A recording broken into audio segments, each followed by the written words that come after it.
lesson. Lesson 13. Why am I good? This is essentially a philosophical question, which is only asked in therapy after the client begins questioning the doing model. And every lesson in this book talks about us, how we've been taught and trained not to have self-esteem. And here is another example of that. And not to have a healthy mind. By questioning the doing model, their previous training, and the nature of good and evil. Most of us go through life assuming that we are not good, and that we need to be punished, or controlled, or contained, as our true natures are based on bad. It comes from all the religions, folks. One of the ways they've done this, saying we're born bad, right? One school of thought defines man as essentially bad. From this philosophy involved the need for power and control, for institutions such as church and state to control the masses. It's all true, folks. These institutions use punishment and strong discipline to keep order, to frighten into submission, and to prevent the spreading of our inherent badness. This school of thought believes that man cannot make decisions and needs strong leadership, dictatorship in parentheses, to prevent the crowd from running amok. The opposite school of thought, which is the way I am now, chooses to believe that man is inherently good, of God, and that when presented with a choice, prefers to do goodness, even though it may be more difficult and more confusing over evil. The paradox of this choice is that while choosing goodness is not the easy choice, it does result in an easier life. This has all happened to me. I've done all this stuff.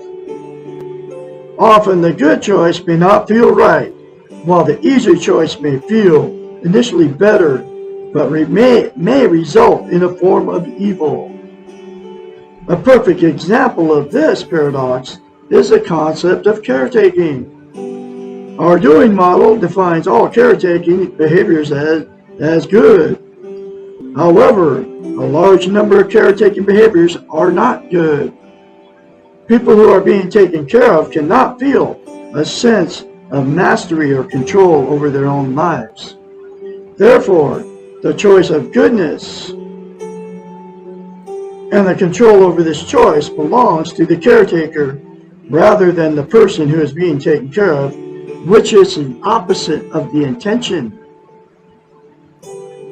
A form of evil may exist when the caretaker takes all the credit for the action and does not allow the recipient to have any power or control for ensuing consequences. In this case, the initial choice not to caretake may be the good choice, but it will not be the easy one. Making choices involves learning to practice. Practicing your goodness is a trial and error process. You are good. You can choose to practice your goodness. You can assume responsibility for your life and your behaviors. You can take care of yourself. You can believe in your own and others' goodness. In this way, you can become a role model for goodness. Wow. There's another very powerful lesson for you folks. I'm going to have another one for you tomorrow, which is lesson 14. Why can't the therapist change or fix me?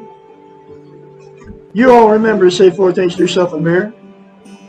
I can be your psychiatrist, your therapist, your counselor. I am qualified because I am self-taught. Like I said, I don't need a certificate to help you. I've learned how to heal myself.